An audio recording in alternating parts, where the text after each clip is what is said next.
So మనం starting నుంచి చూస్తూ వచ్చినప్పుడు బైబిల్ గురించి దాని యొక్క ఆ పేరు ఎలా వచ్చింది బైబిల్కి, అసలు బైబిల్ యొక్క బ్యాక్గ్రౌండ్ ఏంటి, ఆ యొక్క ముఖ్యమైన పదాలు, వీటన్నిటి గురించి మనం ధ్యానం చేస్తూ వచ్చాం. తర్వాత దేవుడు తన గురించి తాను వెల్లడి చేసుకునే క్రమంలో ఎలా వెల్లడి చేసుకున్నాడు అనే విషయాన్ని కూడా మనం ధ్యానం చేస్తూ వచ్చాం. అందులో general revolution, special revolution. General revolution అంటే సాధారణంగా ఆయన తను తాను ప్రత్యక్షపరుచుకున్నాడు. ఎలా అంటే ఆకాశముల ద్వారా, సృష్టి ద్వారా సృష్టికర్త తానెవరో తన గుణలక్షణాలని వెల్లడి చేసుకుంటూ ఉన్నాడు. అలాగైతే పూర్తిగా తన గుణగణాలు కాదు, కానీ తాను ఏమై ఉన్నాడో, తాను సర్వవ్యాపి అని, తాను తన యొక్క సర్వశక్తిమంతత్వాన్ని దేవుడు వెల్లడి చేసుకోవడం మనం చూస్తూ ఉన్నాం. తర్వాత మనుషులకు కలుగుతున్న సమృద్ధిని బట్టి చూస్తున్నప్పుడు సమయానికి వర్షాలు, సమయానికి సూర్యుడు రావటం, చంద్రుడు, ఇవన్నీ చూస్తూ ఉన్నప్పుడు దేవుడు తనను గురించినటువంటి సాక్ష్యాన్ని వెల్లడి చేస్తూ ఉన్నాడు. తర్వాత మూడవదిగా మనం చూస్తూ వచ్చినప్పుడు దేవుడు తన గురించి వెల్లడి చేస్తూ ఉన్నాడు త్రూ కన్సైన్స్, మనస్సాక్షి ద్వారా, మనిషిలో ఉన్నటువంటి మనస్సాక్షి ద్వారా తన గురించినటువంటి సంగతిని, తన యొక్క గుణగణాలని, తన యొక్క విశేషమైనటువంటి గుణ సంపన్నతని వెల్లడి చేస్తూ వస్తున్నాడు మనందరం.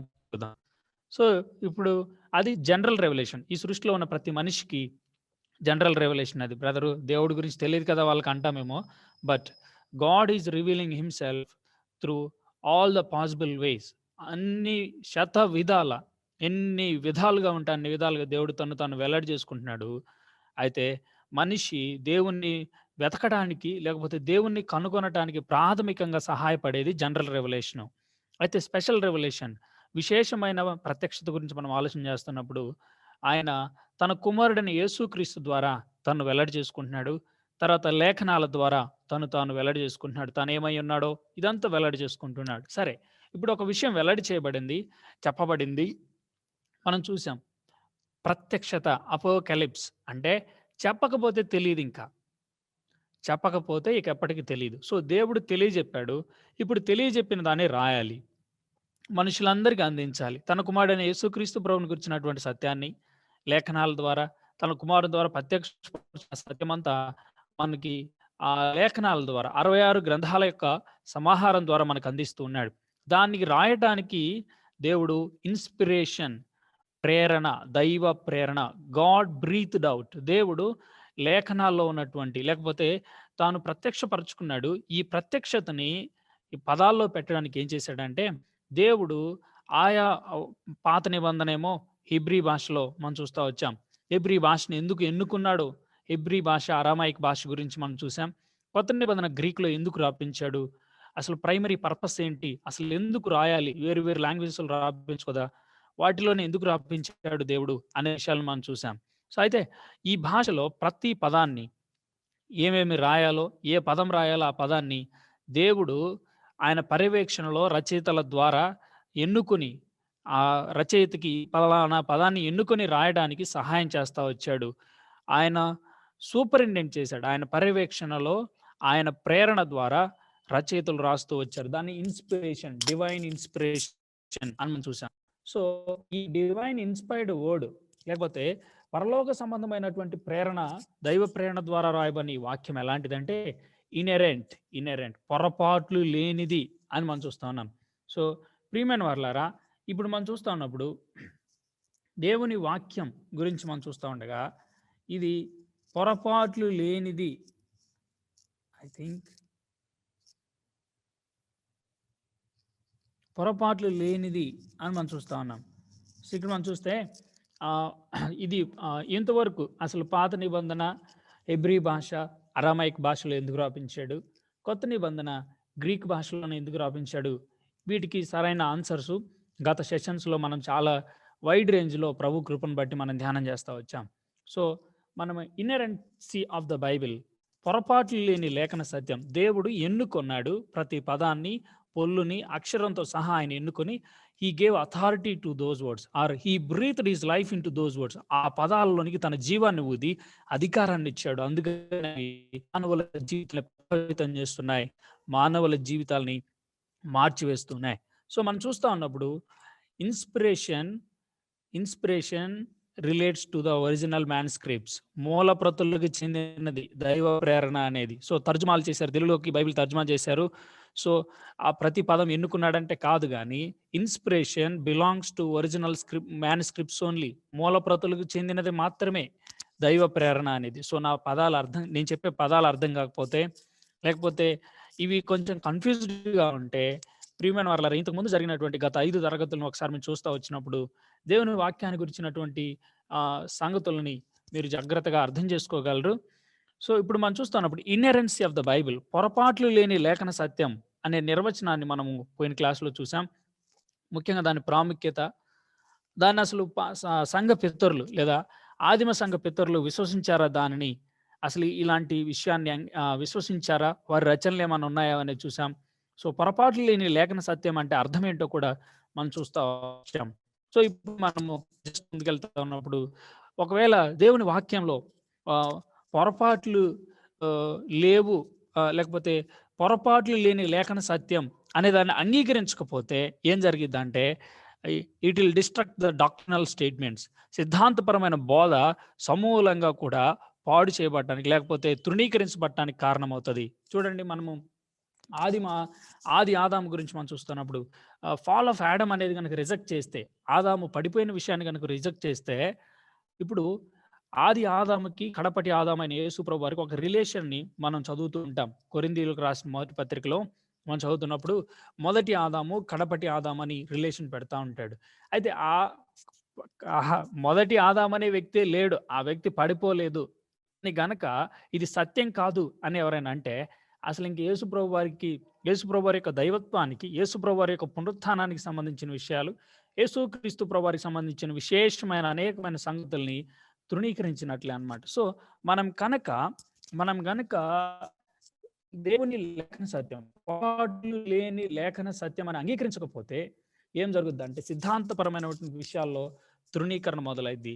ఆ తర్వాత సరే, సిద్ధాంతాల విషయం ఒక పక్కన ఉంచితే, ఇంకొక విషయం ఏంటంటే, దైనందిన క్రైస్తవ జీవితానికి చెందిన విషయాల తృణీకరణ, పరిశుద్ధత విషయమైనటువంటి నిర్లక్ష్యం. ఎందుకంటే సత్యం కాదు, దేవుని వాక్యం గురించి పొరపాట్లు లేవు ఇందులో అని కనుక అంగీకరించకపోతే, పర్సనల్ లేకపోతే డైలీ క్రిస్టియన్ లైఫ్లో చాలా ప్రాబ్లమ్స్, చాలామంది ఈరోజు చాలా దారుణంగా లైంగికమైనటువంటి అనేకమైన విషయాలకి చాలా దారుణంగా చాలామంది స్లేవ్స్ అయిపోతా, వాళ్ళు కొన్ని వర్సెస్ చూపిస్తూ, కొంతమంది మద్యపానం సేవిస్తూ, కొన్ని వర్సెస్ చూపిస్తూ చాలా దారుణంగా బిహేవ్ చేస్తూ ఉంటారు కొన్ని చోట్ల. అయితే కారణం ఏంటి అంటే, they rejected the inerrancy of the Bible. వారు పొరపాట్లు లేని లేఖన సత్యం అనే ప్రాథమిక సత్యాన్ని రిజెక్ట్ చేశారు కాబట్టి వారు అలా బిహేవ్ చేస్తూ ఉంటారు. బట్ ఇన్ అవర్ కేస్, కానీ మన విషయంలో దేవుని మహాకృపను బట్టి మనం ఖచ్చితంగా బీయింగ్ క్రిస్టియన్, నేను క్రైస్తవునిగా, మనం ఖచ్చితంగా అంగీకరించాల్సిన విషయం పొరపాట్లు లేని లేఖన సత్యం అనే దాన్ని మనం గుర్తుపెట్టుకోవాలి. తర్వాత మనం చదువుతున్నప్పుడు సంఘపితరుల సాక్ష్యాన్ని మనం చూసాం. AD 300 నుంచి ఈవెన్ టిల్ డేట్ మనం చూస్తూ వచ్చాం. సో, ఇప్పుడు పొరపాట్లు లేని లేఖన సత్యం అంటే అర్థం ఏంటి అంటే, గమనించండి, పొరపాట్లు లేని లేఖన సత్యం అంటే అర్థం ఏంటంటే, మనం చదువుతా వచ్చాము కదా, బైబిల్లో రాయబడిన విషయాలన్నీ, ఆదిమ ప్రతులలో ఉన్న ప్రతి విషయం, అనగా సిద్ధాంతపరమైనవి, చరిత్ర సంబంధమైనవి, విజ్ఞాన శాస్త్రానికి సంబంధించినవి, భౌగోళిక శాస్త్రానికి సంబంధించిన మొదలైన అన్నీ కూడా సత్యమే, అందులో ఎలాంటి పొరపాటు లేదు. ఇవన్నీ ఎప్పుడు సత్యవాక్యాన్ని సరిగా విభజన చేయగా వచ్చినటువంటి అవుట్పుట్. దీన్ని ఎక్సెజిసిస్ అంటారు. EXEGESIS ఎక్సెజిసిస్ అంటారు. ఏంటంటే, ఆ రాయబడినటువంటి కాంటెక్స్ట్లోకి వెళ్ళి అక్కడ ఉన్నటువంటి ట్రాన్స్లిటరేషన్ బేస్డ్గా మనం అంతా చదివిన తర్వాత అవుట్పుట్ వస్తుంది కదా, దాన్ని బేస్డ్గా మనం చూసినప్పుడు వచ్చేటువంటి విషయం. సో, దాన్ని ఆధారంగా రాయబడిన సిద్ధాంతం, వెల్లడైనటువంటి చరిత్ర, విజ్ఞాన శాస్త్రం, భౌగోళిక శాస్త్రం అన్నీ కూడా సత్యమైనవి, అందులో ఎలాంటి పొరపాట్లు లేవు అనేది ప్రాథమికమైనటువంటి నిర్వచనం. ఆ తర్వాత బైబిల్ ఎవరిని ఎప్పుడు ఎక్కడ కూడా తప్పుతో పట్టించదు, అది మోసాన్ని బోధించదు, లేదా దాని ఉద్దేశంలో ఓడిపోదు. దీన్ని ఇంగ్లీష్లో ఏమంటారంటే ఇన్ఫాలిబుల్ లేకపోతే ఇన్హెరెన్సీ అనే దానికి ఇది ఒక సినోనిమ్ అన్నమాట, పర్యాయ పదం లాంటిది. సో, దేవుని వాక్యాన్ని గురించి మనం ఆలోచన చేస్తున్నప్పుడు తప్పుద్రోవ పట్టించదు, మోసము బోధించదు, దాని ఉద్దేశంలో ఓడిపోదు. అంతేకాదు మనిషిని సత్యంలో నిలబెట్టడానికి దేవుని వాక్యం సరైన సాధనం. తర్వాత మనం చదువుతా వచ్చినప్పుడు trust worthiness of the Bible.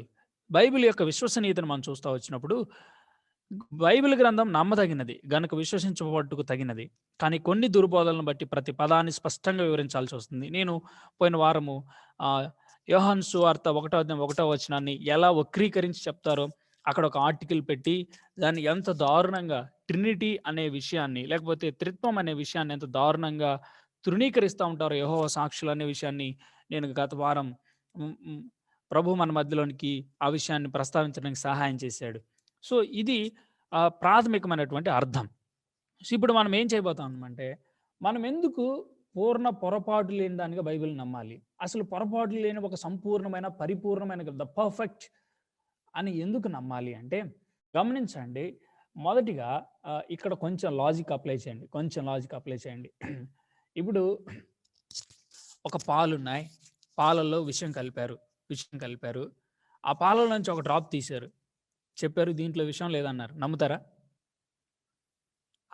ఏమైపోయింది? అదంతా విషతుల్యం ఏమైపోయింది. దాంట్లో నుంచి ఏది బయటకు వచ్చినా సరే విషమే. సరే, ఇప్పుడు ఆలోచించేయండి. ఒక స్వీట్ డిష్ ఉంది, ఒక మంచి స్వీట్ డిష్ ఉంది, మంచి తీపి పదార్థం ఉంది. అందులో నుంచి ఒక పొల్లు తీసి ఇది స్వీట్ కాదు అన్నాడు అనమాట. నమ్ముతారా? కాదు, అదంతా స్వీటే. సో ఇక్కడ మనం ఆలోచన చేస్తా ఉన్నప్పుడు ఒక విషయం ఆలోచన చేయండి. మొదటిగా ఎందుకు నమ్మాలి అంటే, దేవుడు సత్యవంతుడు. రోమపత్రిక 3వ అధ్యాయం 4వ వచనం ప్రకారం మనం చదువుతున్నప్పుడు, నేను కాంటెక్స్చువల్ క్రిటిసిజం చేయట్లేదు, కానీ ప్లెయిన్గా అక్కడ ఉన్నటువంటి వర్డ్స్ నేను ఎక్స్ప్లెయిన్ చేస్తున్నాను. దేవుడు సత్యవంతుడు. అయితే సత్యవంతుడైతే అంటే ఏంటి? ఆయన ఏమై ఉన్నాడో అది వెల్లడి చేస్తాడు. ఆయనలో రెండు మాటలు లేవన్నమాట. బయటకు ఒకటి, లోపలికి ఒకటి లేదు. What he is that he reveals. ఆయన ఏమై ఉన్నాడో దాన్ని వెల్లడి చేస్తాడు. దాని లోపల ఏది ఉందో అదే వెల్లడి చేయబడతా ఉంటుంది. సో అది మనకు అర్థమవుతుంది. అట్లయితే ఇప్పుడు లేఖనాలు ఎలా కలిగాయి? డివైన్ ఇన్స్పిరేషన్, దైవావేశం వలన కలిగినాయి. మనం చదివాం కదా. ఇన్స్పిరేషన్ అంటే ఏంటి? థియోనిస్టోస్ అనే గ్రీక్ పదం నుంచి వచ్చింది. గాడ్ బ్రీత్డ్ అవుట్, దేవుడు తన ఊపిరిని ఊదాడు లేఖనాలను మనం చదువుతున్నాం. అంటే లేఖనాలు ఎవరి వల్ల కలిగాయి? దేవుడి వల్ల కలిగాయి. ఆ దేవుడు ఎలాంటి వాడు? సత్యవంతుడు. So what does it mean? కావున లేఖనాలు సత్యమైనవి లేదా పొరపాటు లేనివి. సో మనం ఆలోచన చేస్తా ఉన్నప్పుడు దేవుడు సత్యవంతుడు. సో ఆయనలో నుంచి వచ్చేదంతా కూడా, లేకపోతే ఆయన వెల్లడి చేసేదంతా కూడా సత్యమే. సో ఇప్పుడు లేఖనాలు ఎలా కలిగాయి? ఆయన మూలంగా కలిగాయి. ఆయన ఊపిరి ఊదగా ఆయన యొక్క ఊపిరిని, లేకపోతే తన జీవమును ఆ పదాల్లో ఊది తన మూలంగా దాన్ని కలుగజేశాడు. కాబట్టి ఇప్పుడు ఏంటంటే లేఖనాలు సత్యమైనవి లేదా పొరపాటు లేనివి. ఆయనలో అసలు పొరపాటే ఉండదు, లేకపోతే ఆయనలో ఎర్రర్ అనే దానికి స్కోప్ లేదు. ఆయనలో ఎలాంటి ఎర్రర్ లేదు. అలాగే ఆయన ఇచ్చినటువంటి వాక్యం విషయంలో కూడా ఎర్రరే లేదు, లేదా పొరపాటు లేనే లేదు. సో ఈ విషయాన్ని మనం జాగ్రత్తగా అర్థం చేసుకోవాలన్నమాట. సో ఒక విషయాన్ని బాగా గమనించండి. ఇప్పుడు మనం కనుక జాగ్రత్తగా అబ్జర్వ్ చేస్తే, తండ్రి అనే దేవుని యొక్క పాయింట్ ఆఫ్ వ్యూ నుంచి మనం మాట్లాడాలంటే, దేవుడు పొరపాటు చేయడు. సో బైబిల్ ఎలా వచ్చింది? బైబిల్ దేవుని వాక్యం, బైబిలే దేవుని వాక్యం, బైబిల్ మాత్రమే దేవుని వాక్యం. ఈ మాటలు జాగ్రత్తగా అబ్జర్వ్ చేయాలి. నియో ఆర్థోడాక్స్ వాళ్ళు చాలా దారుణంగా చెప్తారు, బైబిల్ దేవుని వాక్యం బ్రదర్, కానీ బైబిల్ మాత్రమే దేవుని వాక్యం కాదంటారనమాట. అది పెద్ద కుయుక్తి, చాలా తప్పు. అది బైబిల్ మాత్రమే దేవుని వాక్యం, బైబిల్ దేవుని వాక్యం కాదు. బైబిల్ మాత్రమే దేవుని వాక్యం అనేది పూర్తి సత్యం, అది ఓన్లీ అర్ధ సత్యం అన్నమాట. అయితే గమనిస్తూ ఉన్నప్పుడు దేవుడు పొరపాటు చేయనేరడు, ఆయన స్వభావానికి విరుద్ధంగా చేయడు. సో లేఖనాలు ఎలా కలిగాయి? బైబిల్ ఎలా కలిగింది? ఆయన మూలంగా. బైబిల్ దేవుని వాక్యం అంటే దేవుని మూలంగా వచ్చింది. సో ఇప్పుడు ఏంటి? బైబిల్లో పొరపాటు ఉంటుందా అంటే ఉండదు. కారణం ఏంటంటే పొరపాటు లేని దేవుని నుంచి అది వచ్చింది. పొరపాటు లేని దేవుని నుంచి బైబిల్ మనకు అందించబడింది. కాబట్టి బైబిల్ పొరపాటు లేదు అని చెప్పొచ్చు మనం. సో తండ్రి అయిన దేవుని పర్స్పెక్టివ్ నుంచి మనం అది ఆలోచన చేస్తున్నాం. సో ఇప్పుడు యేసుక్రీస్తు ప్రభువారి గురించి మనం ఆలోచన చేస్తున్నప్పుడు, యేసుక్రీస్తు ప్రభువారు దేవుని కుమారుడు. ఇప్పుడు బైబిల్ ఏంటి? దేవుని వాక్యం. బైబిల్ దేవుని వాక్యం. సో ఇప్పుడు మనం ఆలోచన చేస్తా ఉన్నప్పుడు యేసుక్రీస్తు వారు దేవుని కుమారుడు, బైబిల్ దేవుని వాక్యము. ఆయన ఎక్కడ వెల్లడి చేసుకున్నాడు? యేసుక్రీస్తు ప్రభుని దేవుని కుమారుని గురించినటువంటి సత్యము ఎక్కడ రాయబడి ఉంది అంటే బైబిల్ రాయబడింది. సో ఇప్పుడు నేను ఒక మాట అనుకుంటున్నాను, బైబిల్ దేవుని వాక్యం అని మనం నమ్మకపోతే, బైబిల్ దేవుని వాక్యం అని మనం నమ్మకపోతే యేసు దేవుని కుమారుడు కాదని కాదన్నమాట. సో బైబిల్ కనుక నేను దేవుని వాక్యం కాదండి అని నేనంటే, లేకపోతే బైబిల్లో పొరపాట్లు ఉన్నాయండి అని నేనంటే ఏమని అర్థం అంటే, బైబిల్లో పొరపాట్లు ఉన్నాయి, లేకపోతే బైబిల్లో మనం కనుక ఎర్రర్స్ ఉన్నాయి అంటే మనం ఏమంటున్నామంటే యేసుక్రీస్తు ప్రభువు గురించిన ప్రాథమికమైన సత్యాన్ని మనం అంగీకరించట్లేదని అర్థం. సో ప్రాథమికంగా గుర్తుపెట్టుకుందాం, యేసుక్రీస్తు ప్రభువు దేవుని కుమారుడు, అట్లాగే బైబిల్ దేవుని వాక్యం. ఇప్పుడు మనం ఆలోచన చేస్తున్నప్పుడు ఆ యేసుక్రీస్తు ప్రభువానికి వచ్చినటువంటి సంగతులన్నీ దేవుడు ఎందులో రివీల్ చేశాడు? తన వాక్యంలో రివీల్ చేశాడు. సో నేను ఆ వాక్యాన్ని కనుక నేను తృణీకరిస్తున్నాను, ఆ వాక్యంలో కనుక ఎర్రర్ ఉందంటే దేవుని కుమారుడైన యేసుక్రీస్తు వారిని కూడా నేను పక్కన పెడుతున్నట్టే అన్నమాట. సరే, ఎంత భీకరంగా ఉందో కదా ఇది. తర్వాత థర్డ్ పర్సన్, త్రిత్వంలో మూడవ వ్యక్తిగా ఉన్నటువంటి పరిశుద్ధాత్మని గురించి మనం ఆలోచన చేస్తున్నప్పుడు మనం బాగా ఎరుగుదాం. యోహాను సువార్త 16వ అధ్యాయం 13వ వచనం ఒకసారి మనం చదువుదామా అన్న డాన్ అన్న? యోహాను సువార్త 16వ అధ్యాయం 13వ వచనం ఒకసారి చదువుతారా?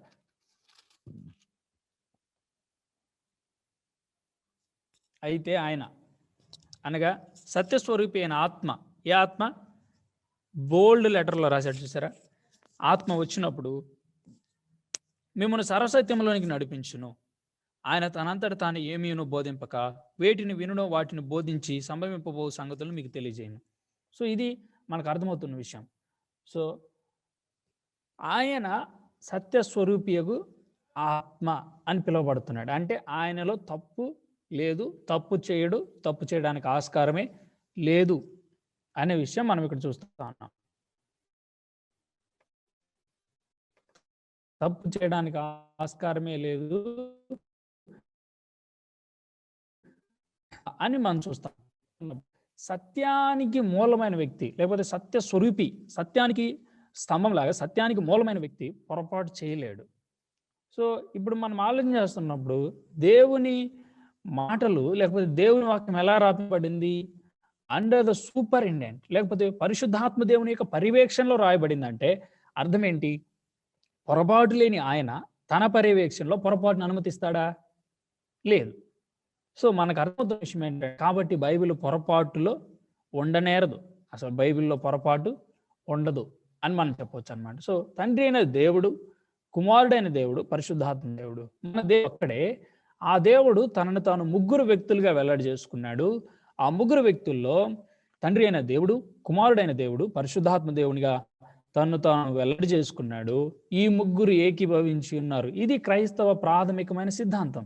సో మనకు అర్థమవుతుంది ఏంటంటే, పొరపాట్లు లేని లేఖన సత్యం అనే విషయాన్ని, బైబిల్లో పొరపాటు లేనే లేదు అనే ప్రాథమికమైన విషయాన్ని మనం ఎందుకు నమ్మాలి అంటే, మనము దేవుని నమ్ముతున్నాం కాబట్టి, లేకపోతే ప్రభు అయిన దేవుడు సత్యవంతుడు కాబట్టి మనము ఈ విషయాన్ని ఖచ్చితంగా తప్పక అంగీకరించాలి అనే విషయం మనకు అర్థమవుతుంది. సో తర్వాత మనం చదువుతున్నప్పుడు చూడండి, ఇప్పుడు ఇన్హెరెన్సీ గురించి మనం మాట్లాడాము.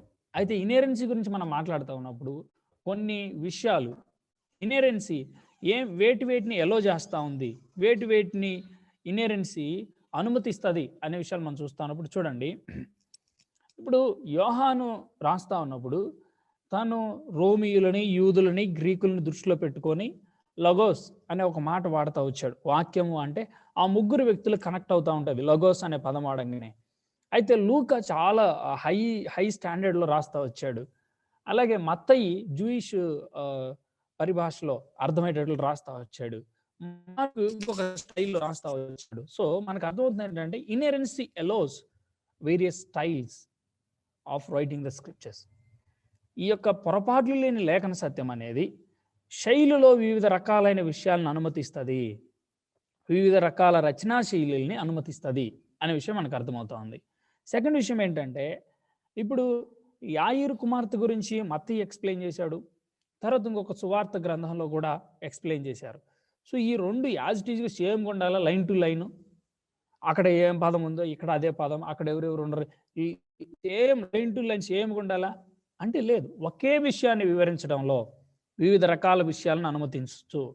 ఒక చోట ఎంతమంది శిష్యులు వెళ్ళారు లోపలికి, లోపల 5గురే ఉన్నారనే విషయం మనకి 2 సువార్తలు కలిసి చదువుతున్నప్పుడు మనకు అర్థమవుతుంది అనమాట. సో మనకు అర్థమవుతున్న విషయం ఏంటంటే ఒకే విషయాన్ని వివరించడంలో వివిధ రకాల విషయాల్ని అనుమతించు. ఒక వ్యక్తిని పరిశుద్ధాత్ముడు ఒక పర్స్పెక్టివ్లో తీసుకొస్తాడు, ఇంకొక వ్యక్తిని, ఇంకొక సువార్థికుని, లేకపోతే ఇంకొక గ్రంథకర్తని ఇంకొక పర్స్పెక్టివ్లో యేసు ప్రభు గురించి ప్రజెంట్ చేయడానికి హెల్ప్ చేస్తా వచ్చాడు. ఆయన అలా రివీల్ చేస్తా వచ్చాడు. సో మనకు అర్థమవుతుంది ఇనరెన్సీ అలోస్ 2 డిఫరెంట్ వ్యూ పాయింట్స్. ఒకే విషయాన్ని వివరించడంలో వివిధ రకాల విషయాలను అనుమతిస్తాడు అని మనం చూస్తా ఉన్నాం. తర్వాత సంఘటన నివేదనలు లేకపోతే ఆ ఇన్సిడెంట్ గురించి రాయడానికి మాటకు మాట డిమాండ్ చేయదు. ఇనరెన్సీ డిమాండ్ చేయని విషయం ఏంటంటే అక్కడ ఇప్పుడు ఒక మాట మనం చదువుతూ ఉన్నప్పుడు ఇక్కడ ఉన్నటువంటి పదానికి యాజ్ ఇట్ ఈస్ ఇక్కడ గ్రీకులో ఒక పదం ఆడాడు, సేమ్ ఇప్పుడు మత్తయి ఒక పదం ఆడాడు, అయితే లూకా దగ్గరకు వచ్చినప్పుడు లూకా కూడా అదే గ్రీక్ పదం వాడతాడంటే కాదు. లూకా గ్రీక్ అంతా కూడా చాలా హై స్టాండర్డ్లో ఉంటుంది, చాలా ఒక పెద్ద రిచ్ లాంగ్వేజ్ లాగా వాడుతూ వస్తాడనమాట. అది మనకు అర్థమవుతా ఉంది. తర్వాత ఇప్పుడు ఇంపార్టెంట్ పాయింట్ బాగా అర్థం చేసుకోవాల్సింది, వ్యాకరణ ప్రమాణ పద్ధతి నుండి తొలగిపోవటకు అనుమతిస్తుంది. అంటే గ్రామర్ రూల్స్ అనేవి ఓవర్ రూల్ చేస్తుంది ఒక్కొక్కసారి. ఎట్లా అంటే గమనించండి, మీరు బాగా అబ్జర్వ్ చేయాల్సిన విషయం ఇది. ఈ standard forms of grammar may depart from the standard points of the grammar అనే విషయాన్ని మనం చాలా జాగ్రత్తగా ఆలోచించాలన్నమాట. ఎందుకంటే మీరు ఇంగ్లీష్ బైబిల్, తెలుగు బైబిల్ పక్కన పెట్టుకొని మనకి ఆత్మ అంటే బోల్డ్ లెటర్లో రాసి ఉంటాడు కదా, ఇంగ్లీష్ బైబిల్లో కూడా చూస్తూ ఉండండి. కొన్ని చోట్ల కాన్ఫ్లిక్ట్స్ వస్తాయి, కొన్ని చోట్ల సరిగా ఉండదు. ఆ తర్వాత అదే ఇంగ్లీష్ బైబిల్ని గ్రీక్ తోటి చూస్తూ ఉన్నప్పుడు ఆ స్పిరిట్ దగ్గర వేరియస్ విషయాలు ఉంటాయి అన్నమాట. ఎందుకు అంటే గమనించండి, మనము బాగా ఆలోచన చేస్తూ ఉన్నప్పుడు ఒకసారి నాతో యోహాను సువార్త 14:26 చూస్తారా? యోహాను సువార్త 14:26, యోహాను సువార్త 14:26. ఆదరణకర్త అనగా తండ్రి నానామమున పంపబోవు పరిశుద్ధాత్మ సమస్తమును మీకు బోధించి నేను మీతో చెప్పిన సంగతులన్నిటిని మీకు జ్ఞాపకము చేయును అని చెప్తా వచ్చాడు. యూజువల్గా స్పిరిట్ ఆత్మ అనగానే మనం చూస్తూ ఉన్నప్పుడు న్యూటర్ లేకపోతే ఒక నపుంసక లింగం అనే విషయాన్ని వాడుతూ వస్తుంటారు. ఎవరు? ఈవెన్ మీరు ఇంగ్లీష్ గ్రామర్ చూసినా సరే అంతే చేస్తూ ఉంటారు. అలాగే చాలా గ్రామర్స్ చాలా వరకు అంటే ఆల్మోస్ట్ ఒక న్యూట్రల్ జెండర్ వాడుతూ వస్తుంటారు, నపుంసక లింగం. కానీ ఆత్మను గురించి మాట్లాడుతూ ఇప్పుడు చూడండి, ఇదే 14వ అధ్యాయం చదువుతున్నప్పుడు ఇదే 14వ అధ్యాయం మీరు కనుక 25 మనం చదివాం కదా, 28 నేను వెళ్ళి మీ యొద్దకు వచ్చేదనని మీతో చెప్పిన మాట మీరు నన్ను ప్రేమించిన ఎడల అనే మాట మనం అక్కడ చదువుతా ఉన్నాం. ఇంకొక విషయం ఏంటంటే అక్కడ అయితే 16వ అధ్యాయంలో కూడా ఒక మాటని నేను జ్ఞాపకం చేస్తా ఉన్నాను. 16వ అధ్యాయం 12 నుంచి నేను మీతో చెప్పవలసినవి ఇంకను అనేక సంగతులు కావు కానీ ఇప్పుడు మీరు వాటిని సహింపలేరు. అయితే ఆయన అనే మాట రావచ్చు. అయితే ఆయన ఎవరు? ఆయన అనగా సత్య స్వరూపి అయిన ఆత్మ. ఒక స్పిరిట్ అనే పదానికి మాస్కులిన్ జెండర్, ఒక పుంలింగాన్ని ఆపాదించడం మనం చూస్తున్నాం. ఇంగ్లీష్ గ్రామరియన్స్ కనుక చదివితే వాళ్ళు ఏంది ఇది ఎట్లుంది అసలు ఏంది,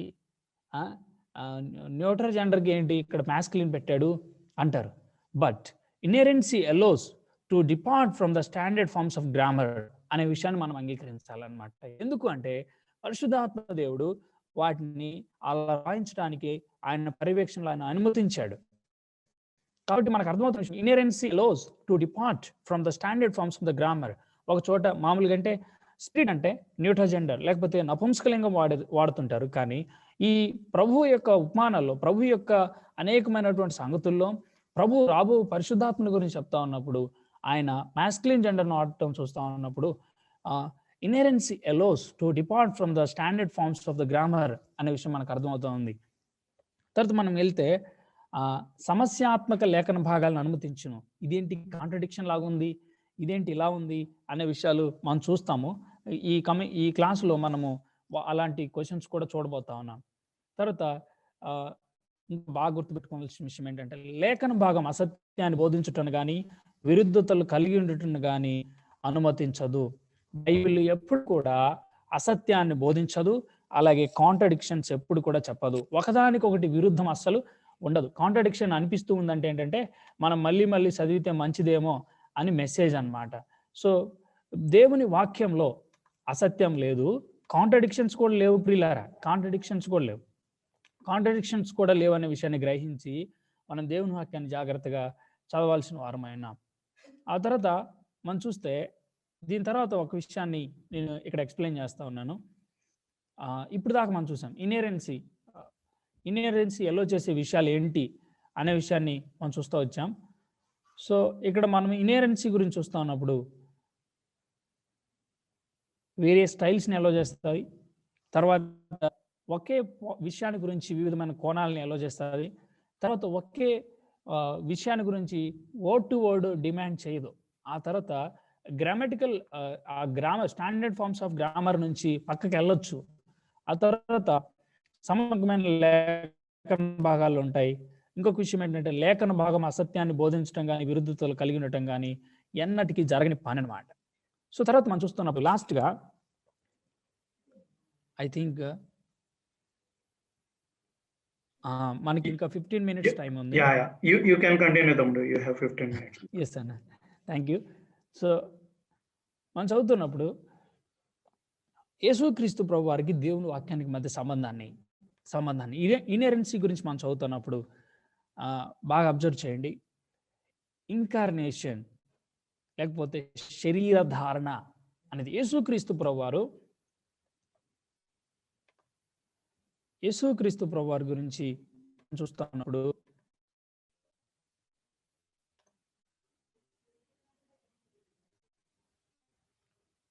ఇన్కార్నేషన్ అనే విషయాన్ని మనం చూస్తూ ఉన్నప్పుడు ఆయన శరీరధారణకు ముందు ఆయన ఉనికిలో ఉన్నవాడు. ఆయన దేవునితో సమానుడై ఉండి ఆయన అన్ని కాలాల్లో అన్ని సమయాల్లో ఆరాధనని ఆగ్రహణిస్తూ ఉన్నవాడు. అయితే ఆ సశరీరంగా ప్రత్యక్షమయ్యాడు ప్రభు. యుగ యుగాల్లో తరతరాల్లో ఉన్నాడు. అబ్రహాం కంటే ముందు ఉన్నవాడు. అబ్రహాం ఎదురు చూశాడు. ఇలాని మనం చూస్తూ ఉన్నాం. సో ఇక్కడ మనకు ఆలోచన చేస్తూ ఉన్నప్పుడు అర్థమయ్యే విషయం ఏంటంటే, సశరీరంగా ప్రత్యక్షమైన వాక్యం, ఆ వాక్యం ఆది యందున్న వాక్యం శరీర ధారణకు ముందుగానే ఉనికిలో ఉన్నటువంటి ప్రభు సశరీరంగా శరీర ధారణలోనికి రావడాన్ని ఇన్కార్నేషన్ అంటున్నాం. సో ఆ సశరీరంగా ప్రభు ప్రత్యక్షమయ్యాడు. అందులో 2 సాధనాలుగా మనం చూస్తాను. మానవ తల్లి లేకపోతే ఒక మదర్ ఆమె ఉన్నారు. తర్వాత పరిశుద్ధాత్మ యొక్క ఆవరింపు అని మనం చూస్తున్నాం. ఈ రెండిటి మూలంగా ఆయన ఇన్కార్నేషన్, ఆయన జన్మ ఎలాంటిదంటే పాప రాహిత్యంతో కూడినది. ఆయన జన్మలో పాపము లేదు అని చెప్తా ఉన్నప్పుడు ఏమేమి కంబైన్ అయి ఉన్నాయి? ఆయన తల్లి లేకపోతే ఒక మానవ పాత్ర ఒకటి, తర్వాత పరిశుద్ధాత్మని యొక్క ఆవరింపు, ఫలితం ఏంటి? పాప రాహిత్యం అనే విషయాన్ని మనం చూస్తా ఉన్నాం. సో ఈ సశరీరంగా ప్రత్యక్షమయ్యే వాక్యం క్రమం ఎలా ఉందంటే, ఆయన మానవ తల్లి, ఇట్లు పక్క పరిశుద్ధాత్మ యొక్క ఆవరింపు ఫలంగా పాప రాహిత్యం అనే విషయాన్ని మనం చూస్తా ఉన్నాం. అయితే రాయబడిన సజీవమైన వాక్యాన్ని గురించి మనం చూస్తా ఉన్నప్పుడు మానవ రచయితలు ఉన్నారు. At the same time Holy Spirit superintendence, పరిశుద్ధాత్మని యొక్క పర్యవేక్షణ ఫలం ఏంటంటే వాక్యం పొరపాట్లు లేనిది అనే విషయం మనకు అర్థమవుతుంది. సో ఇదండి. సో దేవుని వాక్యం పొరపాట్లు లేనిది అనే విషయం మనం అంగీకరిస్తూ ఉన్నప్పుడు అదెంత గంభీరమైనదో కదా మనం ఆలోచన చేస్తూ ఉన్నప్పుడు, ఇటుపక్క సశరీరంగా ప్రత్యక్షమైన వాక్యం, రాయబడిన సజీవమైన వాక్యం, ఈ సశరీరంగా ప్రత్యక్షమైన ప్రభువారు పాపరాహిత్యం కలిగి ఉన్నారు. ఈ రాయబడిన సజీవమైన వాక్యం పొరపాట్లు లేనిదిగా ఉంది అని మనకు అర్థమవుతోంది. సో ఈ సమయంలో నేను జస్ట్ కొన్ని ప్రాబ్లం ప్యాసేజెస్ని నేను సెలెక్ట్ చేసుకొని, అట్లాగే ఆ చార్లెస్ రైరీ బుక్లో నుంచి కొన్ని ప్రాబ్లమ్స్ నేను ఇక్కడ రాస్తూ ఉన్నాను. చూడండి, ఇన్హెరెన్సీ గురించి మనం మాట్లాడుతున్నప్పుడు వాస్తవంగా ఇన్హెరెన్సీని రిజెక్ట్ చేసేవాళ్ళు, లేకపోతే లేఖనాల్లో పొరపాటు లేదని చెప్పేవాళ్ళు మనందరం నమ్ముతున్నాం. కానీ పొరపాట్లు ఉన్నాయని చెప్పే కోట్స్ నేను ఇక్కడ పెడుతున్నాను. చూడండి, ఆదికాండం 1వ అధ్యాయం 11-12 వచనాలు చదువుతున్నప్పుడు, దేవుడు గడ్డిని విత్తనములిచ్చు చెట్లను భూమి తమ తమ జాతి ప్రకారం తమలో విత్తనములుగా ఫలమిచ్చు ఫలవృక్షము మొలిపించును గాకని పలుక, ఆ ప్రకారం ఆయన భూమిని గడ్డిని తమ తమ జాతి ప్రకారము విత్తనములిచ్చు చెట్లను తమ తమ జాతి ప్రకారం తమలో విత్తనములు గల ఫలవృక్షములను మొలిపింపగా అది మంచిదని దేవుడు చూచెను. 3వ రోజు జరిగిన సృష్టిని గురించి ప్రభు మాట్లాడుతున్నాడు. అయితే ఇప్పుడు చూడండి, ఒకసారి ఆదికాండం 2వ అధ్యాయం 5వ వచనం, అది వరకు పొలమందలి ఏ పొదయు భూమి మీద ఉండలేదు, పొలమందలి ఏ చెట్టును మొలవలేదు, దేవుడైన యెహోవా భూమి మీద వాన కురిపించలేదు, నేలను సేద్యపరచుటకు నరుడు లేడు. అంటే ఆదామును సృష్టించక ముందు పొలమందలి ఏ పొదయు భూమి మీద లేదంట, పొలమందలి ఏ చెట్టును లేదంట, దేవుడైన యెహోవా భూమి మీద వాన కురిపించలేదు, నేలను సేద్యం. కానీ 3వ రోజు జరిగింది ఏంటి? చెట్లు, భూమి తమ తమ జాతి ప్రకారం తమలో విత్తనములు ఇచ్చి ఫలమిచ్చు వృక్షాలన్నీ ఉన్నాయి కదా. కానీ 2వ అధ్యాయం 5వ వచనంలో ఎలా ఏంటి? మనం ఆలోచించాల్సిన విషయం ఏంటంటే, ఇప్పుడు దాకా మనం విన్నాం, there is no error in the scriptures, లేఖనాల్లో లోపమే, లేఖనాల్లో పొరపాటే లేదు.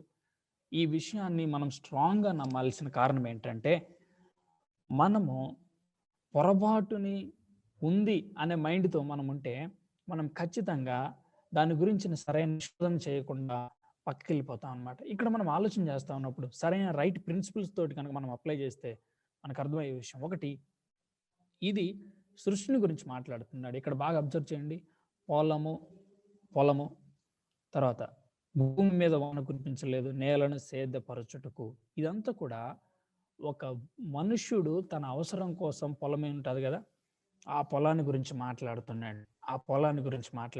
ఇంకొకటి విషయం ఏంటంటే, 1వ అధ్యాయంలో ఉన్నటువంటి విషయాలని 2వ అధ్యాయంలో కూడా ఎక్స్ప్లెయిన్ చేస్తూ వస్తున్నాడు. ఆదామును చేయకముందు ఏమేమి లేవు, ఏమేమి ఉన్నాయి అనే విషయాలను కూడా ఈ 2వ అధ్యాయంలో కూడా ఎక్స్ప్లెయిన్ చేస్తూ వస్తున్నాడు. ఫస్ట్గా మనకు అర్థమవుతుంది ఏంటంటే, 2వ అధ్యాయం 5వ వచనము 3వ రోజున గురించిన సంఘటన కాదు, 3వ రోజున గురించి అడ్రస్ చేయట్లేదు. కానీ ఏం అడ్రస్ చేస్తూ ఉందంటే, మనిషి సేద్యపరచుకోవడానికి పొలాన్ని గురించి, తన డైలీ వెజిటేబుల్స్, మరొకటి దాని గురించినటువంటి వాటి గురించి మాట్లాడుతుంది. తర్వాత ఇంకొక విషయం ఏంటంటే, it is explaining how the things before creation of Adam, ఆదాముకు ముందు ఉన్నటువంటి పరిస్థితిని వివరిస్తూ ఉంది. సో ఆ క్రమంలో ఇది కూడా భాగమేనమాట. సో మనకు అర్థమవుతున్న విషయం ఏంటంటే, ఇది పొలాన్ని గురించి, మనిషి యొక్క అవసరతలను, తన తిండికి సంబంధించిన వీటన్నిటిని ఒక పొలం గురించి. రెండవది, ఆదాము నిర్మించబడక ముందు ఉన్నటువంటి సంగతులను ఎక్స్ప్లెయిన్ చేసేదే కానీ ఇది ఏమాత్రం కూడా ఎర్రర్ కాదనమాట, ఇది కాంట్రడిక్షన్ కాదు అని మనకు అర్థమవుతా ఉంది. సో తర్వాత ఇంకొక విషయం చూడండి,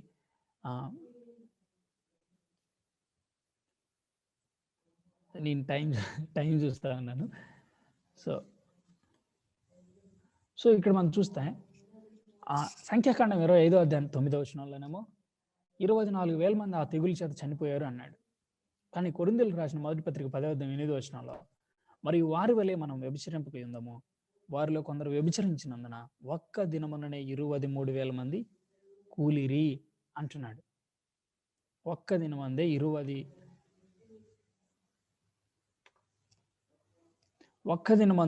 ఇంతమంది కూలిపోయారు చెప్తున్నాను కదా. మనం చదువుతాం ఒకసారి, సంఖ్యాకాండం 25కి వద్దామా, మనం చదువుదామా. సంఖ్యాకాండం 25. ఇప్పుడు దాకా మనం ఏమనుకున్నాం, పొరపాట్లు లేదు, కాంట్రడిక్షన్స్ లేవన్నాం కదా. కానీ ఏంటి 25:9లోనేమో ఒకసారి రండి, సంఖ్యాకాండం 25వ అధ్యాయం 9వ వచనం. సంఖ్యాకాండం 25వ అధ్యాయం 9వ వచనం, 24,000 మంది ఆ తెగులు చేత చనిపోయిరి. 24,000 మంది ఆ తెగులు చేత చనిపోయారు. సో ఇక్కడ ఈ కాంటెక్స్ట్ చెప్తా ఉన్నాడు. అయితే గమనించండి, ఒకసారి చూడండి 25వ అధ్యాయం 6వ వచనం, ఇదిగో మోషే కన్నుల ఎదుటను ప్రత్యక్షపు గుడారం యొక్క ద్వారమునొద్ద ఏడ్చుచుండిన ఇశ్రాయేలు సర్వ సమాజం యొక్క కన్నుల ఎదుటను, ఇశ్రాయేలులో కూడా తన సహోదరుల ఎదుకును ఒక మిద్యాను స్త్రీని తోడుకొని వచ్చును అని ఫినెహాస్ చేసిన విషయాన్ని గురించి మనం చదువుతున్నాం. అసలు ఏం జరిగింది అనేది 1 నుంచి 5 వచనాల్లో చూస్తే తెలుస్తుంది. ఇశ్రాయేలీయులు షిత్తీములో దిగి ఉండగా ప్రజలు మోయాబు రాండ్రతో వ్యభిచారం చేయసాగిరి. ఆ స్త్రీలు తమ దేవతల బలులకు ప్రజలను పిలువగా వీరు భోజనం చేసి వారి దేవతలకు నమస్కరించిరి. అట్లు ఇశ్రాయేలీయులు బయల్పేయోరుతో కలుసుకొనినందున వారి మీద యెహోవా కోపము రగులుకొనెను.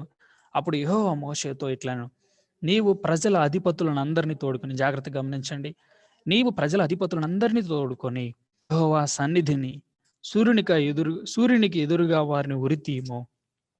అప్పుడు యెహోవా కోపాగ్ని ఇశ్రాయేలు మీద నుండి తొలగిపోవునని చెప్పాను. కాబట్టి మోషే ఇశ్రాయేలు న్యాయాధిపతులను పిలిపించి, మీలో ప్రతివాడును బయల్పేయోరుతో కలుసుకొనిన తన వశంలోని వారిని చంపవాలని చెప్పాను. సో ఇప్పుడు మోషే ఏం చేశాడంటే న్యాయాధిపతులందరిని పిలిపించి వారి ఊళ్ళల్లోకి వెళ్ళిపోయి ఒక్కొక్కరిని లేకపోతే ఎవరెవరైతే అతిక్రమించారో ఆ యొక్క మోయాబులతోటి విచారం చేశారో, తర్వాత బయలుతోటి బయలు సంబంధ బయలుపేరుతోటి విగ్రహాలతో సంబంధం ఉంది వాళ్ళందరినీ చంపేయమన్నాడు. సో వీళ్ళు వెళ్ళారు, చాలా రోజులు పట్టుండొచ్చు. ఎందుకంటే ఆ పాలెంలో నుంచి ఇదంతా కొంత దూరంగా ఇలా ఉండొచ్చేమో, ఒక్కొక్కరిని కలెక్ట్ చేసుకొని వచ్చి చంపడం అంత. అయితే 9వ వచనంలో సమ్మరీ ఇస్తున్నాడు. తెగులు నిలిచిపోయింది, ఎన్ని రోజుల్లో తెలియదు, కానీ 4,000 మంది ఆ తెగులు చేత చనిపోయారు. అంటే ఇదంతా మొత్తం మీద తెగుళ్ళంతా మీద చనిపోయిన వాళ్ళది. కానీ కొరింథీయుల 10వ అధ్యాయం 8వ వచనంలో ఒక్క దినముననే 23,000 మంది కూలారు. 25వ అధ్యాయం సంఖ్యాకాండంలోనేమో మొత్తం గురించినటువంటి ఎంతమంది చనిపోయారు ఇస్తున్నాడు. కానీ కొరింథీయులకు రాసిన మొదటి పత్రిక 10వ అధ్యాయం 8వ వచనంలో ఒక్క దినమందే చనిపోయిన వారి గురించి అకౌంట్ ఇస్తున్నాడు. సో ఇది మనకు అర్థమవుతున్న విషయం. There is no contradiction. లేఖనాల్లో పొరపాటు లేనే, లేఖనాలు సత్యమైనవి, లేఖనాలు స్పష్టమైనవి అనే విషయం మనకు అర్థమవుతుంది. తర్వాత ఇంకొక విషయాన్ని మనం క్లారిటీగా అర్థం చేద్దాం. సో ఇప్పుడు చాలా క్లిష్టమైంది అనమాట. సమూయేలు 2వ గ్రంథం 24వ అధ్యాయం 1వ వచనం చదువుతున్నప్పుడు, ఇంకొక మారు యెహోవా కోపము ఇశ్రాయేలుల మీద రగులు కొనగా ఆయన దావీదును వారి మీదికి ప్రేరేపణ చేసి, ఎవరు? ఆయన యెహోవా. ఎవరు ప్రేరేపించారట? ప్రభు ప్రేరేపించాడు. నీవు పోయి ఇశ్రాయేల్ వారిని యూదా వారిని అతనికి ఆజ్ఞ ఇచ్చాడు. అయితే దినవృత్తాంతాలు 1వ గ్రంథం 21వ అధ్యాయం 1వ వచనంలో, తరువాత సాతాను ఇశ్రాయేలుకు విరోధంగా లేచి ఇశ్రాయేలును లెక్కించుటకు దావీదును ప్రేరేపించగా, దావీదును ఎవరు ప్రేరేపించారట? దినవృత్తాంతాల్లో సాతాను అని చదువుతున్నాం. కానీ 24లో దేవుడు అని చదువుతున్నాం. Don't you think it is a contradiction? ఇది కాంట్రడిక్షన్ లాగా మనకు కనపడుతుంది, కానీ వాస్తవానికి మనం అర్థం చేసుకుంటున్నప్పుడు ఏబు లాంటి విషయమే అన్నమాట. దేవుని పర్మిషన్ తోటి సాతాను దావీదుని, ఒక రకంగా చెప్పాలంటే దావీదు పరీక్షలో ఉండగా, ఈ పరీక్షలో భాగంగా సాతాను ఒక టూల్ లాగా అక్కడ దావీదుని టెంప్ట్ చేసినట్లు మనం చూస్తా ఉన్నాం. సో ఇది అక్కడ విషయం, అంతేగాని కాంట్రడిక్షన్ కాదు.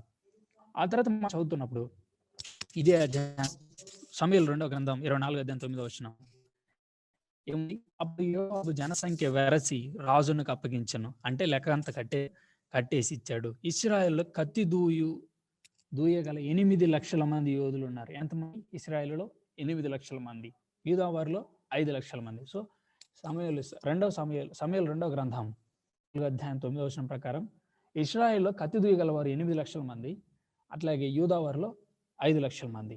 ఇప్పుడు రండి మొదటి దినవృత్తాంతాలకు వచ్చినప్పుడు, దినవృత్తాంతాలు మొదటి గ్రంథానికి వచ్చినప్పుడు ఇశ్రాయేల్లో కత్తి దూయ వారు ఎంతమంది? 11 లక్షల మంది. ఎంత డిఫరెన్స్ వస్తుంది? 3 లక్షలు వస్తుంది. తర్వాత యూదా వారిలో కత్తి దూయ వారు 4,70,000 మంది, 4,70,000 మంది అని మనం చదువుతా ఉన్నాం. సో మనకు ఇప్పుడు ఏంటంటే అక్కడేమో 5 లక్షల మంది ఉన్నారు, ఇక్కడేమో 4,70,000 మంది ఉన్నారు, అంటే 30,000 తేడా వస్తుంది. ఒకటి ఇశ్రాయేలు వారి విషయంలోనేమో 3 లక్షల తేడా వస్తుంది. 2 యూదాలోనే 30,000 తేడా వస్తుంది. ఇది కాంట్రడిక్షనా? పొరపాటు ఉందా ఇక్కడ అంటే మనం ఆలోచించేద్దాం జాగ్రత్తగా, మనం జాగ్రత్తగా క్రమపరుచుకొని చదవాలన్నమాట. సో మనం చదువుతున్నప్పుడు మొదటిగా 8 లక్షల గురించి ఇక్కడేమో 8 లక్షల మంది, ఇక్కడ 11 లక్షలు, లేకపోతే 1.1 మిలియన్ అనుకోవచ్చు. అంటే 3 లక్షల డిఫరెన్స్ వస్తుంది. సో మనం కనుక దినవృత్తాంతాల గ్రంథం మొదటి గ్రంథం 27వ అధ్యాయంలో ఉన్నటువంటి లెక్కలు కనుక కలిపితే, అంటే ఇదే సంఖ్యని మరలా వారు వేరే వాళ్ళని కూడా కలిపి లెక్కించారు. చదివితే 3 లక్షల మంది యాడ్ అవుతారు అనమాట. 3 లక్షల మంది యాడ్ అవుతారు. సో మనం చదువుతున్నప్పుడు ఇది కాంట్రడిక్షన్ కాదు. ఆ పక్కనే వేరే అధ్యాయంలో ఇంకొక 6 అధ్యాయాల తర్వాత మరలా ఈ లెక్కను మరలా వేరే వారితోటి కలిపి రాపించినట్లుగా మనం చూస్తా ఉన్నాం. ఇది మనం చూస్తున్నటువంటి ప్రాథమికమైనటువంటి విషయం. సో ఇప్పుడు మనం ఆలోచించేద్దాం. సో 8 లక్షల మంది, 11 లక్షల మంది. మనం కనుక దినవృత్తాంతాలు మొదటి అధ్యాయం 27 దినవృత్తాంతాలు 27 అధ్యాయం చదివితే అందులో ఉన్న లెక్క కూడా కలిపితే వీరికి మొత్తం కలిపి 11 లక్షలు ఈక్వల్ అయింది అనమాట. తర్వాత మనం చూద్దాం. ఇప్పుడు ఇక్కడ 5 లక్షల మంది ఉన్నారు, ఇక్కడేమో 4,70,000 మంది ఉన్నారు. అంటే 30,000 తేడా వస్తుంది. 30,000 తేడా వస్తుంది.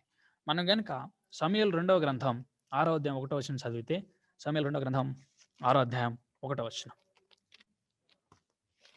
ఒకసారి నేను చదువుతాను. 6వ అధ్యాయం 1వ వచనం. తర్వాత దావీదు ఇశ్రాయేలులో 30,000 మంది శూరులను సమకూర్చుకొని, 30,000 మంది సంఖ్య ఇక్కడ ఉంది. సో ఈ 30,000 కూడా కలిగితే మనం 5 లక్షలు అనే సంఖ్య మనం జాగ్రత్తగా చూస్తూ ఉంటాం అన్నమాట. సో ఈ సంఖ్య ఇవన్నీ మనం చూస్తూ ఉన్నప్పుడు మనకు క్లియర్ కట్ ఐడియా వస్తూ ఉంది. సో దేవుని వాక్యంలో కాంట్రడిక్షన్స్ కానీ మరొకటి కానీ లేవు, కానీ మనం జాగ్రత్తగా ధ్యానం చేయడమే ప్రాథమికమైన సూత్రం అని మనకు అర్థమవుతుంది. తర్వాత లాస్ట్ అండ్ ఫైనల్గా ఒక ఎగ్జాంపుల్ ఇస్తున్నాను చూడండి. సమూయేలు 2వ గ్రంథం 24 మనం చదివితే, కావున గాదు దావీదు నొద్దకు వచ్చి ఇట్లాని సంగతి తెలియజెప్పను, నువ్వు నీ దేశమందు 7 సంవత్సరముల క్షామం అంటున్నాడు. సో దావీదు ఈ మిస్టేక్ చేశాడు, ఈ పరీక్షలో ఓడిపోయాడు. దాని ఫలంగా ఏం జరిగిందంటే దేవుడు 3 ఆప్షన్స్ ఇస్తున్నాడు. 1 కరువు, 2 నీ శత్రువులు ఎదుట నువ్వు నిలవకుండా 3 నెలలు పారిపోవడం, 3 నీ దేశమందు 3 దినాలు తెగులు రేచుకు ఒప్పుకుందువా అని. 24వ వచనంలోనేమో 7 సంవత్సరాలు క్షామము అన్నాడు. కానీ మొదటి దినవృత్తాంతాలు 21వ అధ్యాయం 12వ వచనంలో మనం చదువుతున్నప్పుడు 3 ఏండ్ల పాటు కరువు కలుగుట అన్నాడు. 3 ఏళ్ల పాటు కరువు. 7 సంవత్సరాలు 3 సంవత్సరాలు ఎందుకు అంటే మనం ఆలోచించేద్దాం. మనం జాగ్రత్తగా ఆలోచన చేస్తా ఉన్నప్పుడు మీరు జాగ్రత్త వినండి. మనం సెప్చుజియాంట్ లేకపోతే హెబ్రీ గ్రంథాన్ని, హెబ్రీ ప్రతులని మొదటిసారి గ్రీకులోకి తర్జుమా చేసినటువంటి ఆ సెప్చుజియాంట్ గురించి మనం చూస్తున్నప్పుడు అందులో 2 చోట్ల ఒకే నంబర్ ఉంది. 3 సంవత్సరాలు 3 సంవత్సరాలనే ఉంది. 3 సంవత్సరాలు 3 సంవత్సరాలనే ఉంది. సో మనకు అర్థమవుతున్న విషయం ఏంటంటే ఇట్స్ ఒక రకంగా చెప్పాలంటే స్క్రైబల్ ఎర్రర్ అంటారు. అంటే తర్జుమా తప్పిదం అని మనం ఒప్పుకోవాలి. తర్జుమా తప్పిదం అని మనం ఒప్పుకోవాలి. వాస్తవంగా 2 చోట్ల 3 సంవత్సరాలే అని రాయబడి ఉంది, కానీ తర్జుమా తప్పిదం అని మనం ఒప్పుకోవాలి. ఇంకోటి ఏంటంటే NIV ట్రాన్స్లేషన్ అలాగే మిగిలిన కొన్ని ట్రాన్స్లేషన్స్లో కూడా 3 సంవత్సరాలు అని రాయటం మనం చూస్తాం. సో అంటే ఆదిమ ప్రతులు పర్ఫెక్ట్. ఆ ప్రథమ ప్రతులనేవి కూడా పర్ఫెక్ట్ అయినవి. అయితే తర్జుమాలో ఉన్నటువంటి లోపాలని ప్రథమ ప్రతులకి ఆరోపించడం తగదన్నమాట.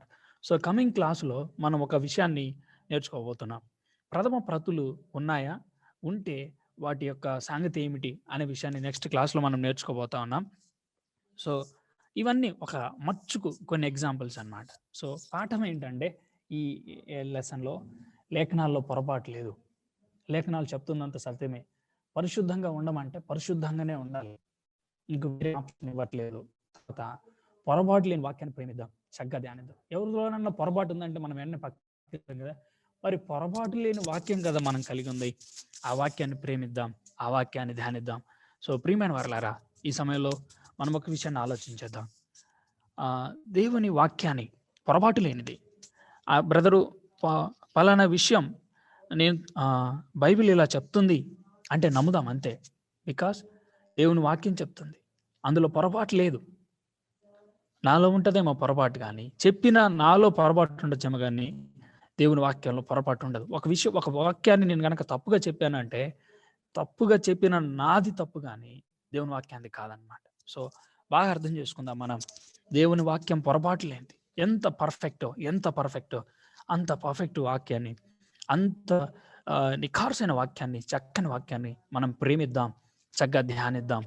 ఆ తర్వాత క్వెషన్స్ ఒకసారి మీరు ఆలోచించేయండి ఈరోజు. పొరపాటు లేని లేఖన సత్యం అంటే ఏంటి? మీరేమనుకుంటున్నారు? అనే ఒక విషయాన్ని మీరు ఆలోచించేయండి. నెక్స్ట్ క్లాస్ అసైన్‌మెంట్ ఏంటంటే, ఇవి కొత్త నిబంధనలు ఇవన్నీ కాంట్రడిక్షన్స్ లాగా కనపడుతుంటాయి.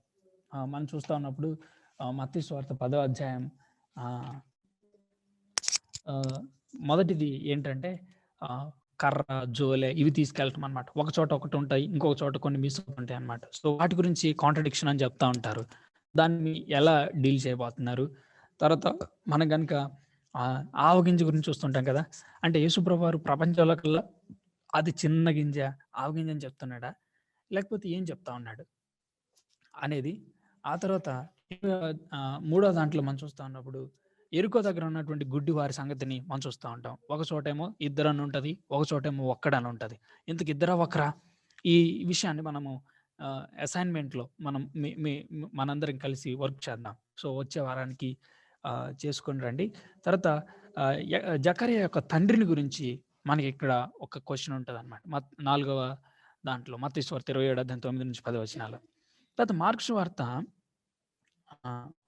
1వ అధ్యాయం మనం చదువుతున్నప్పుడు సారీ 4వది ఏంటంటే మత్తయి సువార్త 27:9-10 వచనాల్లో జకర్యా గ్రంథంలో ఉన్న కొటేషన్‌కి ఇర్మియా రాశాడు అని ఉంటదన్నమాట. ఇందుకు ఇర్మియా రాశాడా? జకర్యా రాశాడా? అనేది. తర్వాత మార్కు సువార్తలో మనం చూస్తున్నప్పుడు ఉన్నటువంటి అక్కడ యెషయానా, మలాకీనా అనే ప్రశ్న వస్తదన్నమాట. ఆ తర్వాత 6వ దాంట్లో మనం చూస్తున్నప్పుడు అబ్యాతారు, అబీమెలెకు అంటే యాక్చువల్‌గా ఇక్కడ ఏమంటాడంటే ప్రభువారు అబ్యాతారు యాజకుడిగా ఉన్నప్పుడు ఇలా జరిగిందంటాడు. కానీ అక్కడ ఉంది ఎవరంటే అబీమెలెకు యాజకుడిగా ఉన్నాడు. సో, అక్కడ ఉందేమో అబీమెలెకు యాజకుడిగా ఉన్నాడు. కానీ ప్రభు ఏమో అబ్యాతారు దినములలో అంటాడన్నమాట. So, what is the solution from your side? ఆ తర్వాత అపోస్తల కార్యాలు 1:18 మత్తయి సువార్త 27:5లో మనం చదువుతున్నప్పుడు యూదా హత్య ఉరి పోసుకున్నాడని ఒక చోట. కో కో అంటే చెట్టు నుంచి పడి కడుపు పగిలి చనిపోయాడని ఒక చోట ఉంటది. ఇంతకీ ఏది విషయం అనేదన్నమాట. సో, ఇది నెక్స్ట్ క్లాస్ అసైన్‌మెంట్. సో, ఇవి వాడిన రిసోర్సెస్. సో, వధింపబడిన గొర్రెపిల్ల శక్తియు, ఐశ్వర్యమును, జ్ఞానమును, బలమును, ఘనతయు, మహిమయు, స్తోత్రమును పొందిన అర్హుడు. ప్రభుకే సమస్తమైన ఘనత, మహిమ, ప్రభావాలు ఆరోపిస్తున్నాం. సో, మనం పాఠాలు మనం చూస్తూ వస్తున్నాం. లేఖనాల్లో పొరపాటు లేదు. పొరపాటు లేని వాక్యాన్ని ప్రేమిద్దాం, చక్కగా ధ్యానిద్దాం. దేవుడు మనందరికీ తన కృపను సమృద్ధిగా దయచేయను గాక. ఈ అవకాశం ఇచ్చిన ప్రియ ప్రభుకి ఈ రకంగా చేరువచ్చిన ప్రియులందరూ కూడా ప్రభునామములో ప్రత్యేకమైన వందనాలు.